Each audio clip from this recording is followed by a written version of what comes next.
Assalamualaikum warahmatullahi wabarakatuh. Halo semuanya, perkenalkan saya Muhammad Faris Abdurrahim dari Prodi Teknik Industri, kelas T24B, Universitas Buana Perjuangan Karawang. Pada video ini, saya akan menjelaskan rangkuman materi mengenai proses manufaktur, mulai dari pengertian manufaktur, klasifikasi proses, material, hingga sistem pendukung dalam industri manufaktur.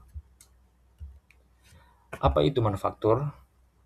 Manufaktur berasal dari bahasa Latin manus factus yang berarti dibuat dengan tangan. Namun, dalam dunia modern, manufaktur dilakukan menggunakan teknologi dan mesin untuk mengubah bahan mentah menjadi produk jadi.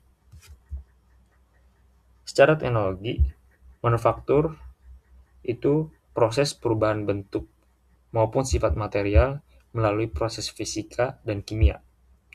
Sedangkan secara ekonomi, manufaktur bertujuan memberikan nilai tambah sehingga suatu bahan memiliki nilai jual yang lebih tinggi. Kemampuan manufaktur.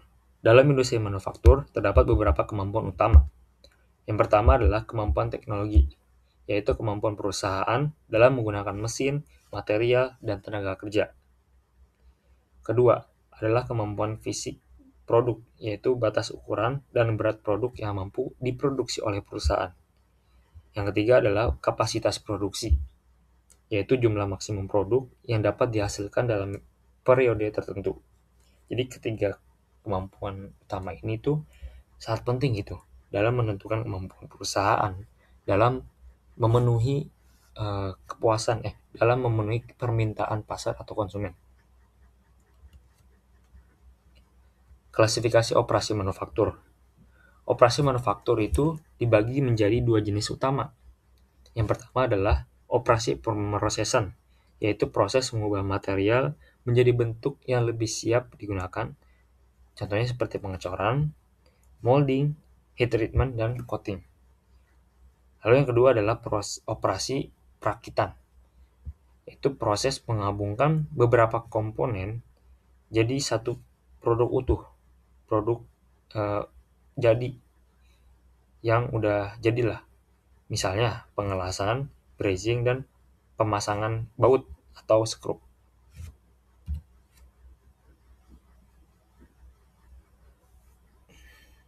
Karakteristik material plastik.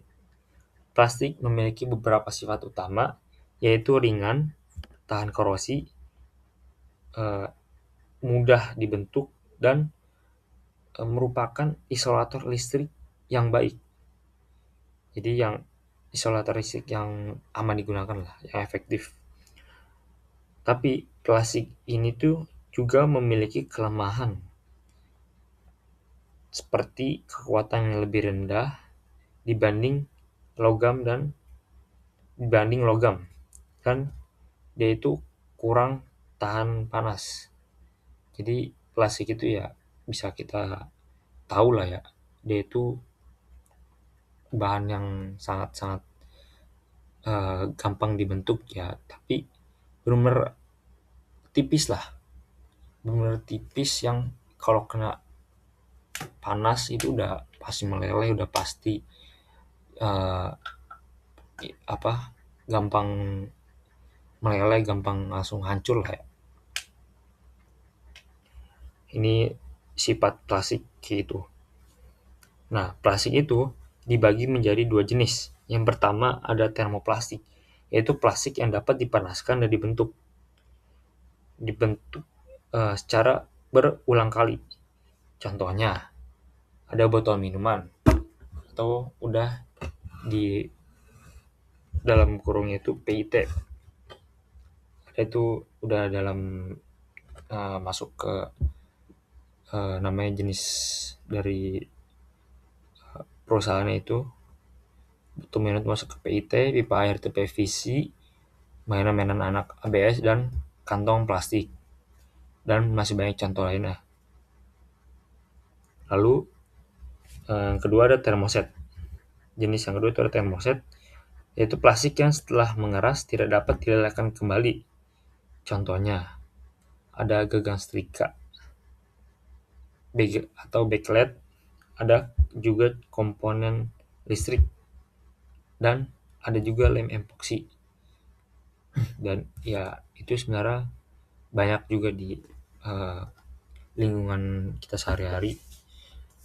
Contohnya banyak banget dari kedua jenis plastik ini. Kita lanjut ke metode cetak injeksi. Metode cetak injeksi atau injection molding merupakan metode paling umum dalam pembentukan plastik termoplastik. Prosesnya itu dimulai dari pemanasan, itu pemanasan material menjadi cair, terus material itu disuntik ke dalam cetakan dengan tekanan tinggi.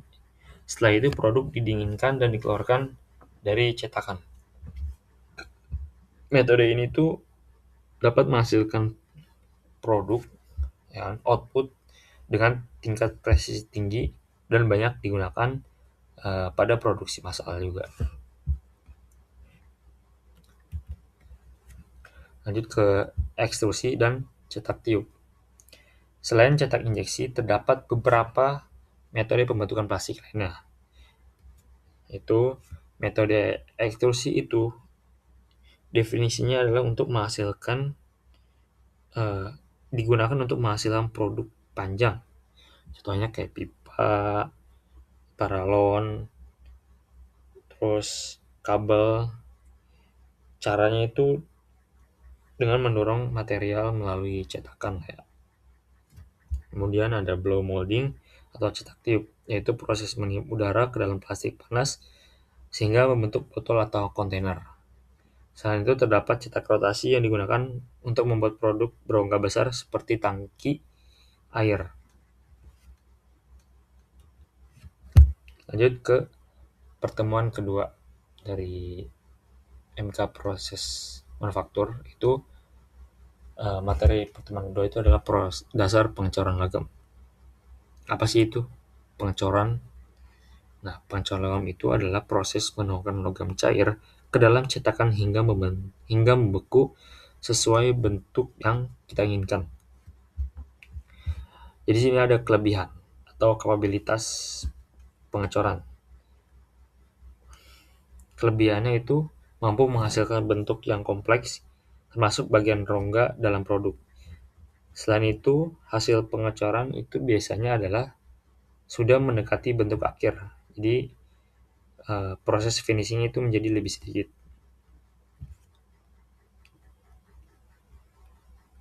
Lanjut, waktu pengecoran logam. Dalam proses pengecoran terdapat tahap pengerasan logam.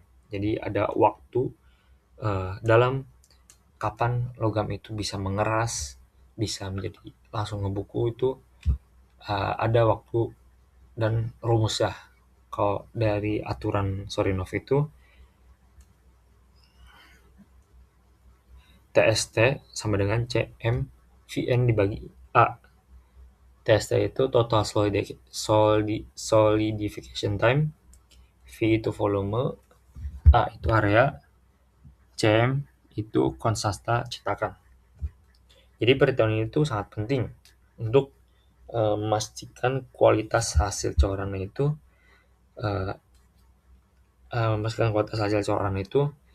ada gak yang cacat, produknya itu ada yang cacat atau enggak.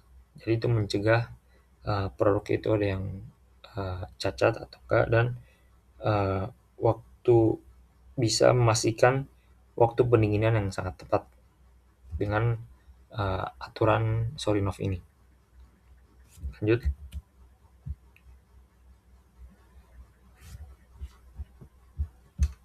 Elemen utama cetakan. Pada proses pengecoran terdapat beberapa elemen penting.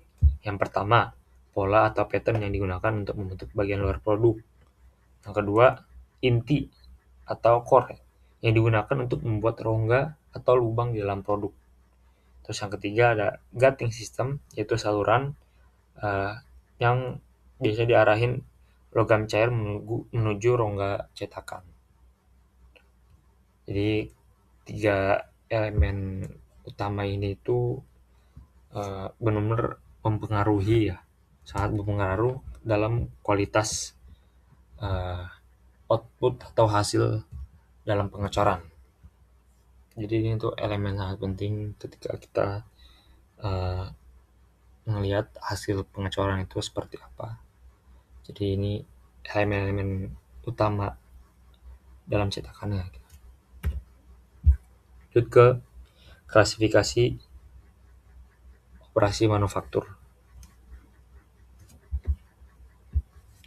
Dalam manufaktur, cara kita menyusun mesin dan area kerja sangat bergantung pada seberapa banyak barang yang dibuat dan seberapa bervariasinya jenis barangnya tersebut.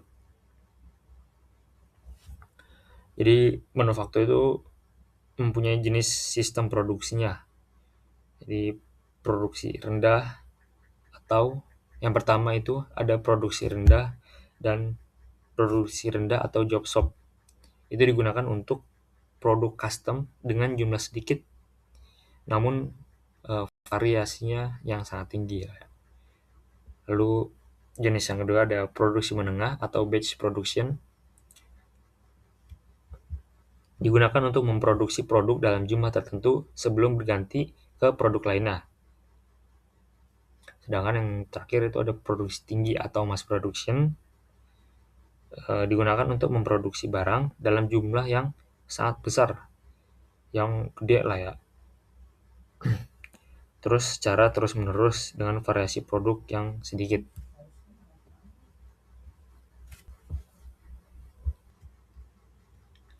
Lanjut, sistem pendukung manufaktur. Sistem pendukung manufaktur itu berfungsi mengatur jalannya proses produksi agar berjalan efektif dan efisien. Nah, sistem ini itu terdiri dari 3 bagian utama. Yang pertama adalah rekayasa manufaktur atau manufacturing engineering. Tugasnya merancang proses produksi untuk merancang proses produksi dan penggunaan mesin, serta alat yang dibutuhkan agar proses produksi berjalan efektif dan efisien. Yang kedua, ada perencanaan dan pengendalian produksi atau production planning dan kontrol atau PPC. Mengatur persediaan bahan baku, jadwal produksi, dan alur kerja pabrik agar pesanan dapat sesuai tepat waktu dengan biaya yang optimal. Lalu yang ketiga, pengendalian kualitas atau quality control atau QC ya.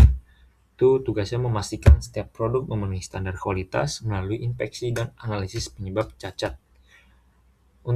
Gunanya untuk mengurangi kesalahan produksi serta menjaga kepuasan konsumen.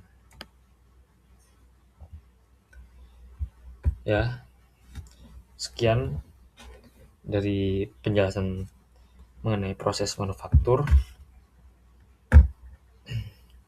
Terima kasih atas perhatian teman-teman semua. Semoga materi ini dapat menambah pemahaman mengenai dasar-dasar proses manufaktur. Kurang lebihnya mohon maaf. Assalamualaikum warahmatullahi wabarakatuh.